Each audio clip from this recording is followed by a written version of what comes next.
ఆ అగ్నిగుండముల కనబడుతుంది. 4వ వాడు ఎవరో తెలుసా? యేసు క్రీస్తు ప్రభుల వారు దేవుడు.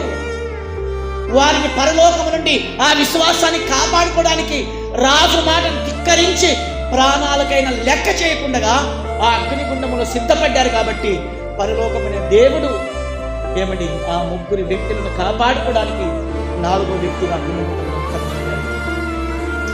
రాజు ఆశ్చర్యపోయాడు. ఈ 4వ వ్యక్తి ఎవరు? మేము 3 కదా మేము పాడివేసింది, 4వ వ్యక్తి ఎవరు?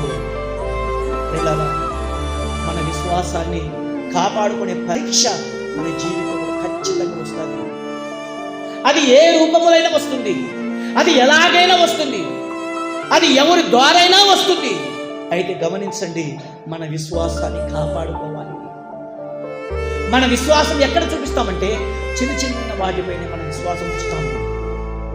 నాకు కడుపు నొప్పి బాగా కాలేదు, నాకు పిల్లలు కాలేదు, నాకు ఆరోగ్యం బాగలేదు, నాకు ఏదో దీంట్లో నాకు సమస్య వచ్చింది, అందులో నాకు సమస్య వచ్చింది, నేను పరీక్షలో పాస్ కాలేదు, నాకు ఉద్యోగం రాలేదు, నాకు ఆరోగ్యం బాగలేదు, నాకు ఆస్తులు కలిసి రాలేదు, నాకు అంతస్తులు కలిసి రాలేదు అని చిన్న చిన్న వాటిపైన మన విశ్వాసాన్ని చూపిస్తున్నాం.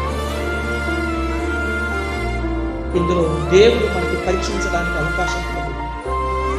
వీడు నా బిడ్డ, వీడు నావాడు, వీడు తన జీవితంలో ఏదైనా ఉండవచ్చు, తన ప్రాణమైన త్యాగం చేయడానికి సిద్ధము, తన విశ్వాసాన్ని కాపాడుకోవడానికి. ఎందుకంటే మన జీవితంలో మన విశ్వాసాన్ని గడ్డకు పెట్టేసి చిన్న చిన్న వాటికి మనం దుఃఖపడుకుంటాం.